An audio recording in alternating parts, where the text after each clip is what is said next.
Hello, welcome to Scythe Universal. My name is Scythe, and today I am making my first ever YouTube video. Here on this channel, we talk about theme parks. Less of the informational side, more of the fun side. And sometimes I might even be able to help you plan your own trip. And I thought, what a better way to start with talking about theme park content than to start with one of my favorite parks, Universal Studios. Today we are going to be going down the list of all of the rides in the Universal Studios side of Universal Orlando Resort. To make this a bit helpful, I did separate the rides into like 3 different sections. So first we're going to start off with rides that are more for like little kids or like family style type. We're going to give off a quick description of the ride, any height requirements, and my opinion.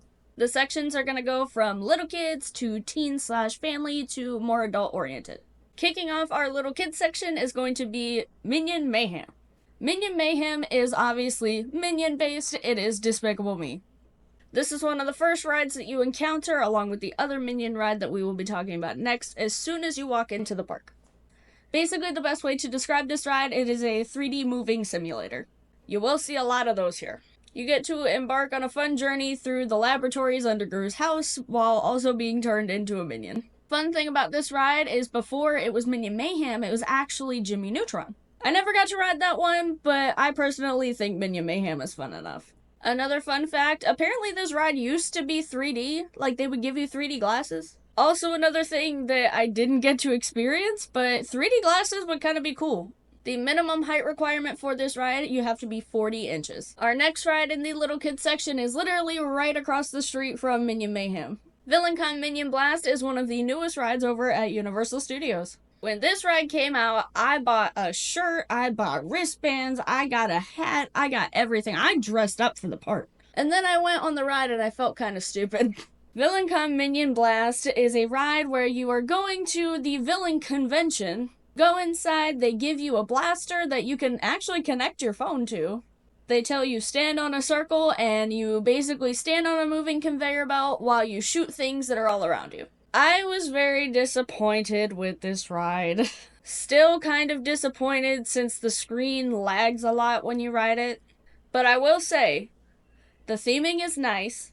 I do appreciate all of the cool things inside the small queue. Another thing that came with this ride actually involves an interactive element. The interactive elements around the park I find awesome. While I haven't been able to do all of them just because it's kind of hard to find them, I feel like it's just super cool to be able to just have your phone out and then do a basic little scavenger hunt around the park. There is no minimum height requirement for Minion Blast, although you cannot carry infants with you. Every person must be able to stand on their own dot. Next up is the Troller Coaster, the actual newest ride over at Studios. I personally have not been able to get on this, and I didn't ride it whenever it used to be Woody Woodpecker's roller coaster. I did, however, walk past it, and I did go through the new DreamWorks land. I think it's cute! I think little kids will enjoy it. If you couldn't tell by the name, this is based off of the Trolls movies, so it gets to play cool music, and, you have a fun time riding it. If you have little kids, they will definitely enjoy this. Unfortunately for this one, I do not know the height requirement yet, but hopefully the Universal website will say it. Next, we move from the DreamWorks land to the Simpsons land. King and Kodo's Twirl and Hurl is one of those rides that is basically like Dumbo, but with spaceships. You sit in a saucer, there's a level, you can go up and down, and that's pretty much it. If you just want something to do, something that's calming, not shaking you around a bunch like the other Simpsons ride, this is definitely a cool go-to. For King and Kodo's Twirl and Hurl, there is no minimum height requirement. I imagine you also cannot bring infants on this. The last ride that I put into our little kids section isn't exactly for little kids, I just feel like little kids might enjoy it. And that's E.T. Most people have heard of the E.T. ride existing. It has been there for years. And actually recently they've been doing a lot of developments to make the ride better. Between repairing animatronics that never used to work, adding new lighting, and even adding a whole new sign. This personally is one of my favorite rides in the entire Universal Orlando Resort. This is very calming, it's just a calming bike ride. You get like one of those Peter Pan's flight kind of deals where you're flying over the city. I feel like kids will enjoy it as long as they're not really afraid of like heights. Even though the ride isn't exactly like high off the ground, it kind of gives that feeling off that, you're high in the sky, not like the trolley. That's for another video. The queue is great. You get a wonderful video from Steven Spielberg. This also has a little interactive element to it where they give you a card and E.T. will hopefully, if he's working right, say your name. Plus the smell. The smell in the queue. I know it's not the same smell as it used to be, but the smell. It is wonderful. Nothing like an empty forest to like get you ready for E.T. Mwah, chef's kiss. The minimum height requirement for E.T. is going to be 34 inches. That concludes our little kid section. On to the teen and family section.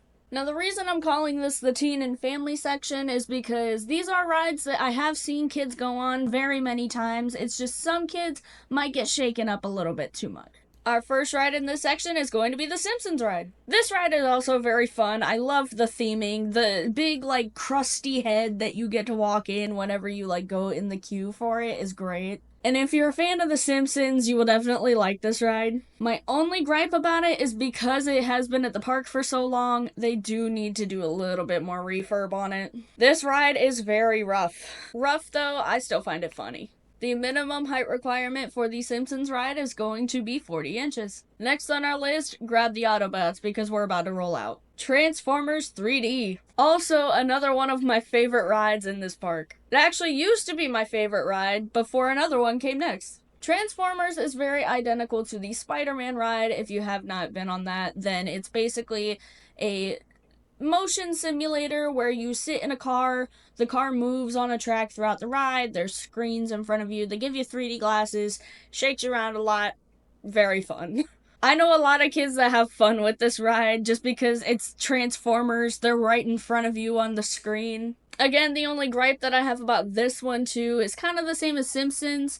It does shake you up a lot. Definitely more than Spider-Man. But I mean, you're driving through a street, you're crashing into cars, what do you expect? The minimum height requirement for Transformers 3D is also 40 inches. Speaking of that favorite ride, Men in Black Alien Attack is my favorite ride over at Universal Studios. While it definitely does need the love, and it's actually about to get more love and refurb soon, I don't know, I just think it's fun being able to like sit in a car and like shoot aliens and stuff. All of my friends max out on this ride, I don't know how. Being able to compete against the people in your car for different points and just being able to find like new aliens to shoot every time. The spinning can make you a little bit crazy. It does spin very, very harshly. But I also love the movies, so being able to go in and shoot aliens and see friggin' Will Smith at the end of it, like doing the thing with the doors in the queue after the elevator actually do stuff if they work properly. For example, the oxygen room, if you hold the handle or you shake it a little bit, the door will actually blast air at you. I don't know if this one works anymore, so don't take my word for it just yet. The fingerprint removal office, if you do the same thing with the door, you shake it a little bit, it's supposed to have a green light come over. Don't know if it works anymore, but I really hope it does. Just something fun for you to do next time you go on the ride. The minimum height requirement to ride Men in Black Alien Attack is 42 inches. Next up on our family/teen list is Jimmy Fallon. I do see kids on this all the time, but really, what kid knows who Jimmy Fallon is? I didn't know my 5-year-old was staying up to watch the late night show with Jimmy Fallon.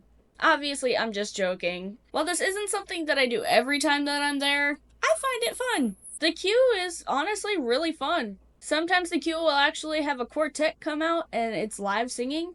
And instead of you just standing in a queue the entire time, they give you a card that has a color on it, and you just go up and you wait for your color to be called. While you're waiting, you can sit at booths, you can play little mobile games. Another one of those motion simulator rides with glasses, but this one is just inside a big theater. The minimum height requirement for Jimmy Fallon is going to be 40 inches. Time for one of the most infamous rides in all of Universal Studios Orlando. And also Hollywood. Fast and Furious Supercharged. I think everybody and every member of their family has spoken on this ride. I'm not gonna go too deep into it. We all know everybody hates this. And I have to be inclined to agree. Although I think my opinion is a bit different than others. Yes, the ride is bad. I've actually broken down on this and had to get evac. They gave me a fast pass, but I couldn't use it for Hagrid's, so... The thing I love about this ride, though, is just the meme of it. I love going on and hoping that I get evac'd again. There's so many bad things about this ride, but it's the best feeling in the world whenever you take somebody on it who has never seen anything about it. And then you get their reaction afterwards. There are also a lot of fun nods to different rides and different things inside the queue, so I gotta give it a point for that. The minimum height requirement for Fast and Furious Supercharged, if you ever choose to ride it, is 40 inches. The last ride in our teen and family section is going to be Escape from Gringotts. This is the only Harry Potter ride that is over in Universal Studios. The rest of the rides are going to be over in Islands of Adventure. It's located in the Gringotts Bank in Diagon Alley. The best way that I can describe this ride is it's a roller coaster that turns into a 3D ride. I can't even really call it a roller coaster. It just kind of looks like it. Although I do think the ride is cool, I personally don't go on it a lot. But that's mostly because it's always at like an hour wait. The theming is pretty cool though. I enjoy it. I just really like Harry Potter in general. Escape from Gringotts is going to be a minimum height requirement of 42 inches. Finally, on to our last two rides in this section. These are going to be your more adult-oriented, adult audience rides. Once again, I see kids go on these all the time. They just are big coasters. Not every kid might want to ride it. First up, we got Rip Ride Rockit. I personally have never been on it. And yes, it's because I'm too scared. This ride is really cool though. You basically get to go on the ride and it gives you options to pick a song to play while you go on the ride. They did boil down their options, however, which a lot of people are not happy about. But there is a secret song list that is readily available for anybody who wants to look it up online. I've been told that Rainbow Connection is really fun to listen to on that. The minimum height requirement for the Hollywood Rip Ride Rockit is going to be 51 inches. Our last ride in the park is actually my boyfriend's favorite. Revenge of the Mummy is an indoor roller coaster based off of the films of the same name. This ride is very well themed inside and out. Sometimes they even have like meet and greet characters that come out that are just big pharaohs on stilts, and sometimes you can even see Cleopatra. Anytime that this is like a slow day and I'm in the park and I want to go on something, I always choose this. But honestly, everybody who goes to Universal, even if you're just going for one time or if you're going just because you go all the time, everybody knows that the best part of this ride is Brendan Fraser. Somebody really needs to get him a cup of coffee. That concludes our Universal Studios ride list. I am super excited to finally be making long-form content. I have a lot of ideas planned and I can't wait to just like sit down and record and put them out just for people to see. I'm so excited. If you have any video ideas, please tell me. I'm open to any. You can also check me out on my other socials. I do upload to Instagram and TikTok. And don't forget to subscribe and follow for more Universal and Disney stuff. Thanks for watching!